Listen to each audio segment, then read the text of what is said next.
অনেক ভিডিওতে দেখেছি খাজা বানানোর রেসিপি, সেটাই আজকে আমি বানিয়ে ফেললাম আজকে উল্টো রথের দিনে। আর এই উল্টো রথের দিনে আমি আমার এই খাজাটা আমার ঠাকুর ঘরে গোপালকে নিবেদন করেছি, কারণ আমার কাছে জগন্নাথের কোনো মূর্তি নেই। সকালবেলায় 2 কাপ ময়দা নিয়ে তাতে স্বাদ মতো লবণ আর 1 চামচ ভর্তি গাওয়া ঘি দিয়ে ভালো করে ময়দাটাকে মেখে নেব। আর তারপরে অল্প অল্প জল দিয়ে সেটাকে একটা মণ্ডের আকার তৈরি করে নেব। তারপরে আধা ঘন্টার জন্য আমি ওই ময়দা মাখাটা চাপা দিয়ে রেখে দেব। অন্যদিকে গ্যাসে একটা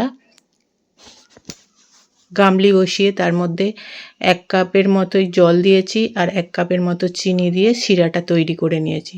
এদিকে শিরার মধ্যে আমি 2টো এলাচ দিয়েছি আর অল্প একটু মানে পাতিলেবুর রস দিয়ে রেখেছি যাতে শিরাটা না জমে যায়। তারপরে আমি এখন ওই মণ্ডটাকে মানে ময়দার মণ্ডটাকে ভালো করে লেচি পাকিয়ে গোল করে নিয়েছি। এবার একটা একটা করে সব লেচিগুলো আমি এখন প্রথমে বেলে নেব। আর অল্প একটু ময়দা ছিটিয়েই বেলতে হবে, বেললে কিন্তু বেশ ভালো গোল হয়ে বেলা হয়ে যাবে। আমার সব লেচিগুলোই মোটামুটি বেলা হয়ে গেছে। দেখুন বন্ধুরা, সব লেচি আমি থালার প্লেটের মধ্যে বেলে নিয়েছি। এরপরে আমি কিছুটা করে গাওয়া ঘি মানে রুটির মধ্যে দিয়ে আর ওপর দিয়ে ময়দা দিয়ে দিয়েছি, ময়দা মানে ছড়িয়ে দিয়েছি।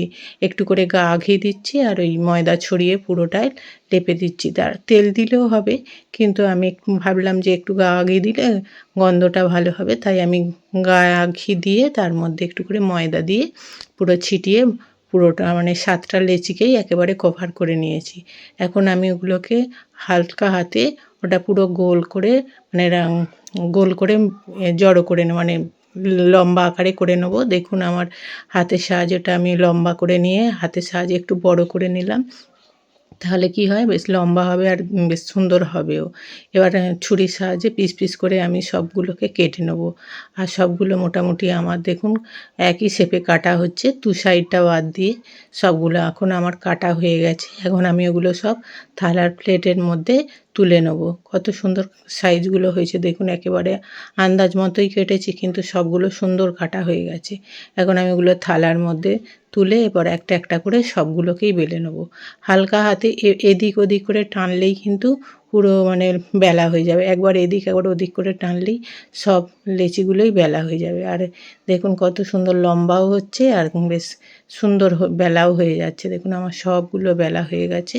এখন এদিকে আমি কড়াইয়ে আগে থেকেই তেল বসিয়ে রেখেছি, আর তেলটা কিন্তু খুব জোর দিয়ে রাখিনি, হালকা একটু গরম হলেই আমাকে এখন ওই যে বেলাগুলো হয়েছে খাজাগুলো সেগুলো ছেড়ে দিতে হবে। বেশি গরম তাপ দিলে হবে না, হালকা আঁচে এগুলো এপিট ওপিট করে ভেজে নিতে হবে। দেখুন কত সুন্দর রং এসে যাচ্ছে। এদিক ওদিক করে হালকা আঁচে ভাজছি, তবে একটু সময় দিয়ে এগুলো ভাজতে হবে। তাড়াহুড়ো করলে ভিতরটা তাহলে ভাজা হয়ে উঠবে না। আর আমার দেখুন এগুলো ভাজতে বেশ অনেকটাই সময় লাগলো, কারণ আমি একেবারে হালকা আঁচে ভেজেছি। দেখুন সব আমার ফুলে একদম ভাজাও হয়ে গেছে আর সব কোয়াগুলো মানে ভিতরের খোলগুলো পাটে পাটে ছেড়েও গেছে। এইভাবে আমি 3 ক্ষেপে মোট সব লেচিগুলোই আমি ভেজে নিয়েছি, কারণ আমার 9টার মতো মনে হয় পিস হয়েছিল।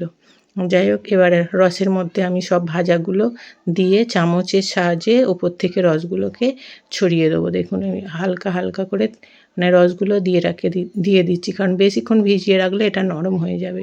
খুব খাস্তা হয়েছে তো এখন আমার সবগুলো রসেও চোবানো হয়ে গেছে। এখন আমি ওই ঠাকুরের প্লেটে সব তুলে নিচ্ছি আর উপর থেকে যেটুকু রস আছে ওর মধ্যেই দিয়ে দিচ্ছি। বেশি আমি রস করিনি, অল্প রসের মধ্যেই চুবিয়ে চুবিয়ে করা হয়ে গেছে। এখন আমি এটাই আমার গোপালকে ভোগ নিবেদন করে দিলাম।